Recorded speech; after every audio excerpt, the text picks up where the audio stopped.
Good morning guys. இன்னைக்கு வந்து நுவரலியாவில் வந்து டே 4. ஸோ காலையில் வந்து எழுந்திரிச்சு நாங்கள் பிரேக்ஃபாஸ்ட் இங்கேயே சொல்லிட்டோம். ஏன் அப்படின்னு பார்த்தீங்கன்னா வெளியே எல்லா இடத்துலையும் வந்து காரம் அதிகமாக இருக்கிறதுனால வயிற்றுக்கு ஒத்துக்க மாட்டேங்குது. ஸோ இவங்க என்ன வந்து இப்போ ரெடி பண்ணியிருக்காங்கன்னா காலையில் ஒயிட் ரைஸு, அப்புறம் இது வந்து பொட்டேட்டோ கறி. பொட்டேட்டோ கறினா ஒரு தேங்காய் பால் போட்டு ஒரு கிரேவி மாதிரி வச்சுருக்காங்க. அப்புறம் வந்து இது ட்ரை ஃபிஷ், நம்ம ஒரு கருவாடு, அப்புறம் ஒயிட் ரைஸ் வருது. ஸோ சாப்பிட்டுட்டு தான் இப்போ வெளியே போகணும். இன்றைக்கி கொஞ்சம் ஒரு 2-3 இடத்துக்கு சுற்றி பார்க்க போகணும். இதுதான் அந்த ட்ரை ஃபிஷ், அதாவது நம்ம ஊரில் இருக்கிற ஐரக்கருவாடு, ஒரு மாதிரி தொக்கு மாதிரி வச்சுருக்காங்க. குட். இது வந்து பொட்டேட்டோ கறி, அதாவது தேங்காய் பால் ஊற்றி பொட்டேட்டோலாம் போட்டு ஒரு கிரேவி மாதிரி வச்சுருக்காங்க. ஓகே, நல்லாயிருக்கும்னு நினைக்கிறேன். காரம் கம்மியாக சொல்லியிருக்கோம். இது வந்து ஆக்சுவலி ஒயிட் ரைஸ் கிடையாது. இது வந்து இந்த இது பேர் சம்பா ரைஸா? நார்மல் சம்பா ரைஸ். எக் எடுத்துகிட்டு வந்திருக்காரு. ஸோ ரைஸ், அடுத்து பொட்டேட்டோ கறி. உங்களுக்கு கருவாடு வேண்டாம்? ஓகே, மாமா கருவாடு சாப்பிட மாட்டாங்க. நமக்கு ட்ரை ஃபிஷ் எடுத்து ட்ரை பண்ணி பார்க்கலாம். எக்கு, போச்சுடு எக் மாதிரி இருக்கு. ஓகே,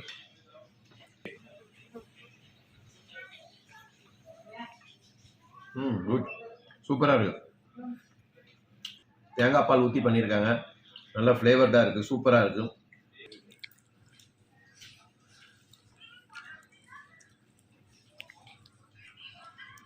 இப்போ சாப்பிட்டு முடிச்சுட்டு ஊர் சுத்த கிளம்பியாச்சு. இப்போ எங்கே போகிறோம்னு பார்த்தீங்கன்னா உலக புகழ்பெற்ற சிலோன் டீ தயாரிக்கிற ஒரு ஃபேக்டரிக்கு தான் போகிறோம்.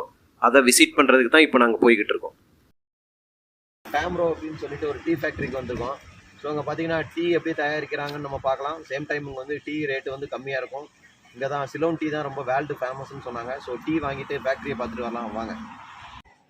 ஸோ நாங்கள் டீ ஃபேக்ட்ரி உள்ளே வந்து உட்காந்துருக்கோம். இதுதான் அந்த டீ ஃபேக்ட்ரியோட என்ட்ரன்ஸ். ஸோ அவங்க வந்து கைடு அரேஞ்ச் பண்ணுறேன்னு சொல்லியிருக்காங்க, அதாவது டீ ஃபேக்ட்ரியை பார்வையிடுறதுக்கு. அது வரைக்கும் நம்ம வெயிட் பண்ணுவோம். Produce 3 kinds of teas: black tea, green tea and white tea. For black tea and green tea we use the same plant. Okay. For white tea we have different plant, different species. Okay. In this factory we only produce black tea, sir. இவங்க தான் factory சைட்லேருந்து நமக்கு arrange பண்ண guide. இங்கே எப்படி green tea தயாரிக்கிறாங்க, அப்புறம் நார்மலாக பிளாக் டீ எப்படி தயாரிக்கிறாங்க, அது போக ஒயிட் டீன்னு ஒரு டீ இருக்குன்னுலாம் சொன்னாங்க.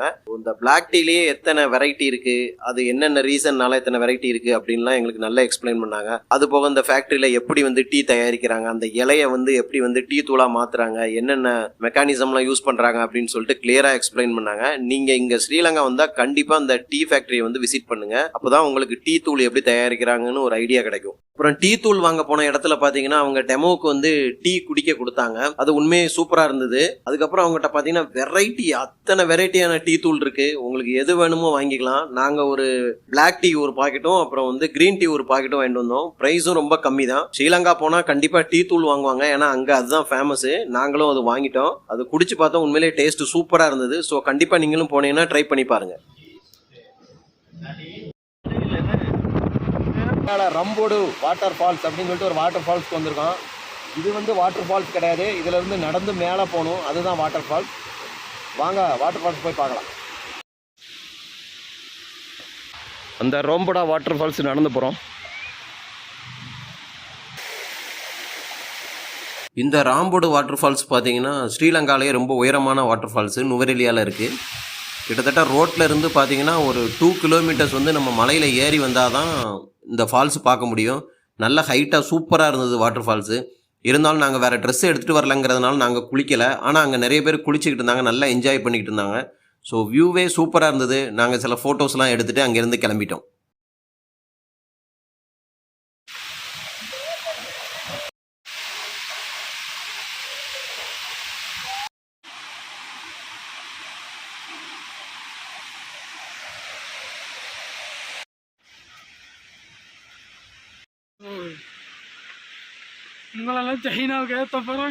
மதிய நேரம் ஆனதுனால நாங்கள் அங்கேருந்து ஒரு கடைக்கு சாப்பிட வந்துட்டோம். நாசி குரங் பீஃப், நம்ம ஒரு நாசி குரங் அதை ஆர்டர் பண்ணியிருக்கோம். மாமாவுக்கு வந்து ஒரு chicken with veg fried rice. அது பீஃப் ஃப்ரைட் ரைஸ் அது ஆர்டர் பண்ணியிருக்காரு. நாசி போகிறாங்களா பாருங்கள், ஆனியன்லாம் முழுசாக போட்டுருக்காங்க. இதுதான் ஃபஸ்ட்டு டைம். ஆக்சுவலி இது வந்து ஒரு மலேசியன் டிஷ்ஷுன்னு நினைக்கிறேன். தக்காளி முழுசாக இருக்குது, ஃப்ரைட் ரைஸ் மாதிரி இருக்கும்னு நினைக்கிறேன். பார்க்கலாம் என்ன போடுவாங்கன்னு தெரியல. ஓகே, ரொம்ப புளிப்பாக இருக்குது, ஒரு மாதிரி இருக்குது. ஆனியன்லாம் முழுசாக இருக்குது.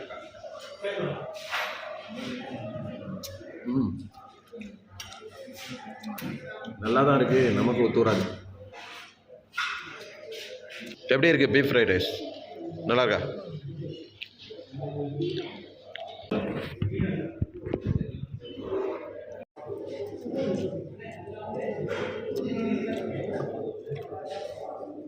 நாங்கள் சாப்பிட்டு முடிச்சுட்டு அப்புறமா கிர்கோரி லேக்குன்னு சொல்லிட்டு ஒரு லேக்குக்கு வந்து ஈவினிங் சுற்றி பார்க்க வந்துட்டோம். அதாவது போன வீடியோவில் பார்த்தீங்கன்னா நாங்கள் ஒரு படகு சவாரி பண்ணியிருப்போம். அது இந்த லேக்கில் தான் பண்ணோம். ஸோ அந்த லேக்லேயே வந்துட்டு சுற்றி பார்க்குற மாதிரி அலோவ் பண்ணுவாங்க. அதுக்கு வந்து ஃபாரின் அடல்ட்டுக்கு வந்து 500 ருபீஸும், லோக்கலுக்கு வந்து 100 ருபீஸும், அதாவது ஸ்ரீலங்கன் ருபீஸ் வந்து அவங்க சார்ஜ் பண்ணுறாங்க. அந்த ஏரியா உண்மையிலே வந்து சுற்றி பார்க்குறதுக்கு சூப்பராக இருந்தது. அதுவும் ஈவினிங் டைம் வேறு லெவலில் இருந்தது. நுவரெலியாவில் இருக்க அந்த கிளைமேட்டுக்கு அங்கே நீங்கள் ஈவினிங் போனீங்கன்னா சூப்பராக இருக்கும். இந்த கரையில் தான் பார்த்தீங்கன்னா அந்த தமிழ் நியூ இயர் செலிப்ரேஷன்லாம் நடக்குது. நேற்று வந்து நாங்கள் அங்கே போயிருந்தோம். இன்றைக்கும் அந்த தமிழ் நியூ இயர் செலிப்ரேஷனுக்கு நாங்கள் போக போகிறோம். அது எல்லாத்தையுமே நான் உங்களுக்கு அப்புறமா காட்டுறேன்.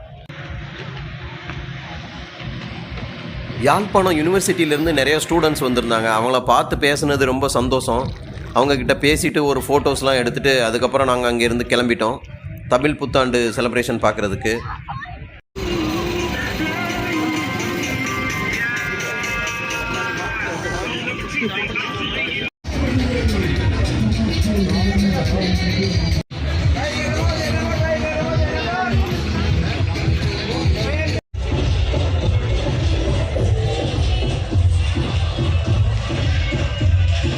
அங்கே ஒரு இடத்துல குட்டி குட்டி செடிலாம் வச்சுருந்தாங்க. பார்க்குறதுக்கே ரொம்ப அழகாக இருந்தது. அந்த மாதிரி செடிலாம் நான் பார்த்ததே இல்லை. அது பேர் கூட என்னன்னு தெரியாது.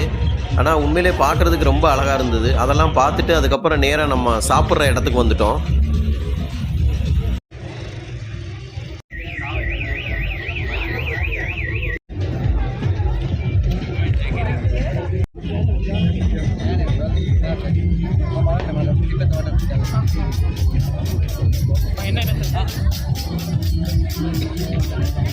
இது பேர் போர்க் ஸ்டீக்கா? சரி, ஓகே, கொடுங்க. இது என்னன்னு பார்க்குறீங்களா? இதுதான் போர்க் பார்பிக்யூ. அதாவது பன்றி இறைச்சியை வந்து அப்படியே சுட்டு தராங்க. ஸோ ஸ்ரீலங்காவோட உணவு எப்படி இருக்குன்னு பார்க்கலாம்.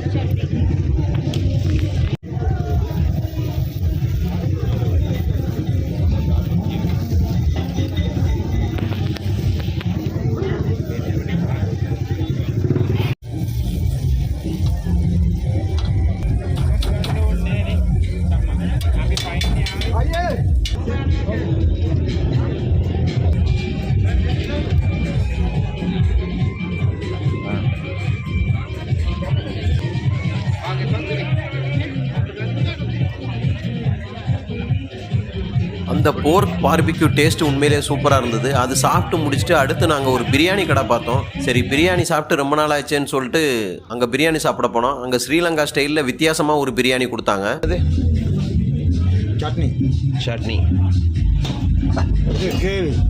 கேளுண்ணா. கிரேவி. இது சாலடா? ஓகே. இது மாங்காய் சட்னி. ஓகே. இது எல்லாமே பிரியாணிக்கா? இதுதான் பிரியாணிக்கு யூஸ் பண்ணுவீங்களா? ஓகே, ஒரு நல்ல லெக் பீஸ் வாங்க.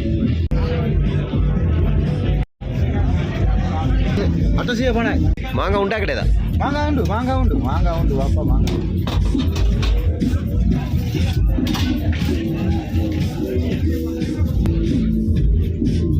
பார்த்து.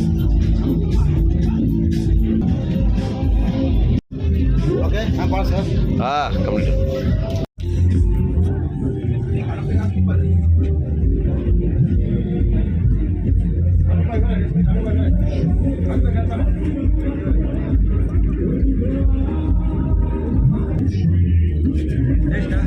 Super. Different taste. Sri Lanka taste. ஆனால் உண்மையிலே அங்கே வந்து அந்த பிரியாணி நல்லாவே இல்லைங்க. குஸ்கா ரைஸில் வந்து ஃப்ரைடு சிக்கன் வச்சு சாப்பிட்ட மாதிரி இருந்தது. அங்கே சாப்பிட்டு முடிச்சுட்டு இன்னொரு இடத்துல வந்து ராட்டனம்லாம் சுற்றுனாங்க. அங்கே போய் நாங்களும் டிக்கெட் எடுத்து ராட்டனம்லாம் சுற்றிட்டு தமிழ் புத்தாண்டு கொண்டாட்டத்தை அன்னையோட முடிச்சுக்கிட்டோம்.